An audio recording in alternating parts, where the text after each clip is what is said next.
Hello, my name is Tracy Tresmark. I am a Norwegian and I am a Christian, and I'm also now coming out officially as a flat earther, biblical flat earther. And I just wanted to show you something. Everybody has probably seen the marbles when it took the spirit level on a plane. All you need is a bottle of water, and you don't really need a pen, but if you really want to film it and stuff, you can put a mark here where the water is. It doesn't really have to be accurate, because if you fly long distances, you just think about it, how much it goes around like this. If you ever have a coffee with you when you drive a car and you go down a slope, you will see the coffee almost, going like this in the cup. And if you start in like New York and fly over the Atlantic, the water in the bottle should be like this. See? So this, if you have a bottle like this with you in a plane, if you have it before you take off, of course you will see it like this. Then you get to the altitude that the plane wants to be at, like 30,000 feet, you will see it level out again. And it stays like this, and then it will go down, and then glance, it is like this again.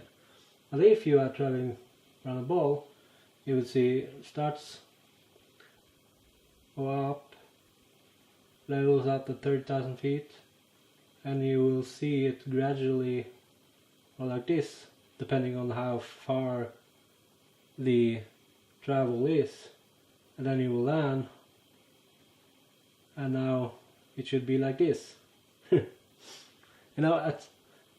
Of course, they probably have some equations to explain why you will see it level even though you are traveling around the ball, but it doesn't stay level if you're going downhill and uphill in a car.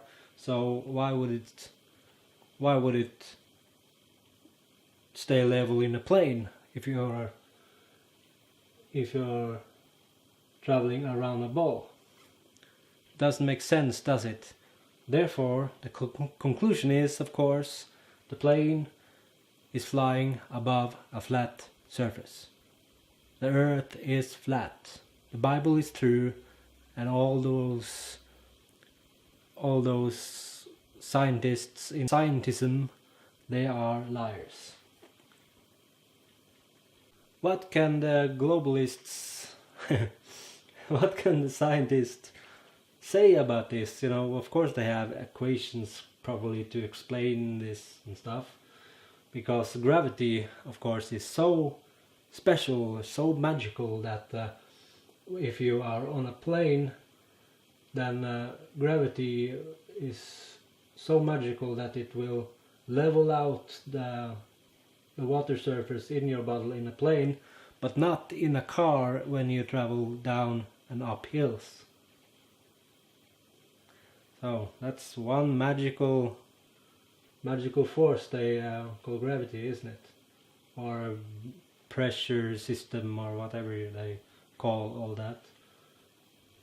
Probably 10 pages of equations to explain this. But math cannot replace reality. I'm not the best person to explain all this, but because I have to look for the words all the time, and I have to look up the right word to use. I know what I want to say, but then I can't find the words, and I hope someone else can take this very logical thing and make a presentation about it.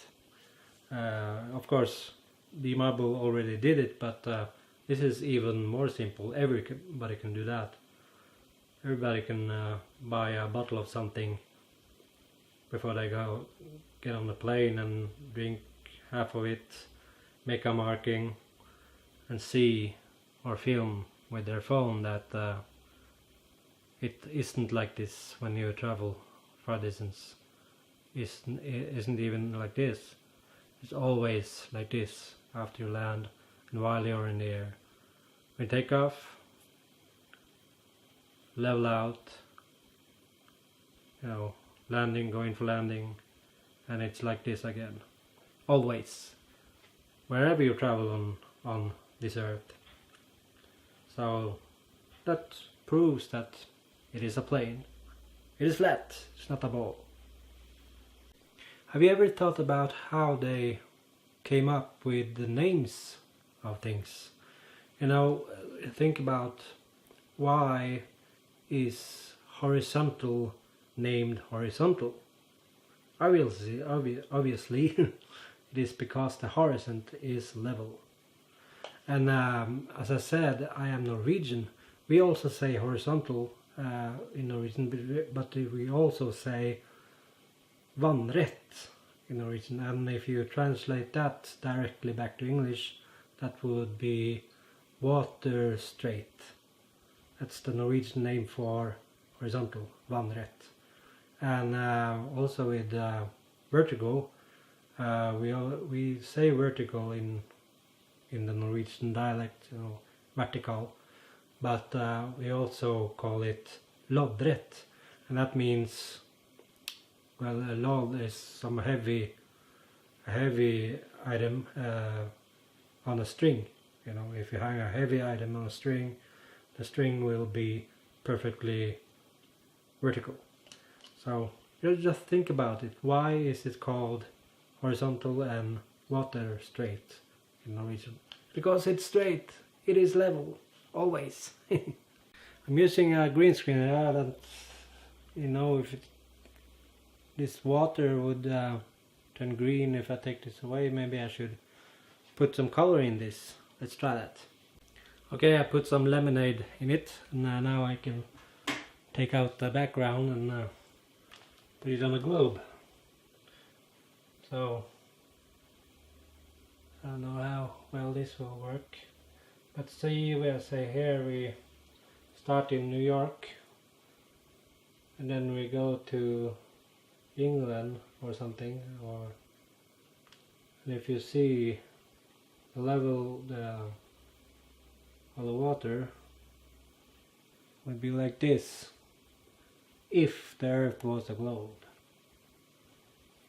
And the farther we go, when it's other side of the ball, it will be like this. So because if this surface of the water would be like this, it is like this on a car, up and down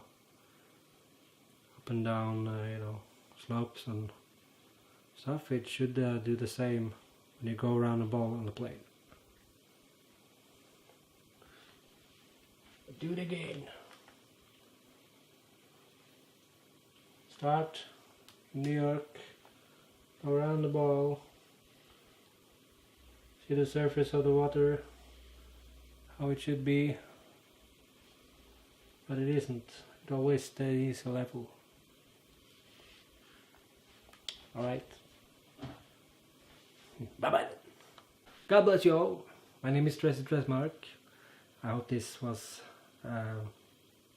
interesting and eye-opening for somebody out there. Well, and that's it for now. Bye bye.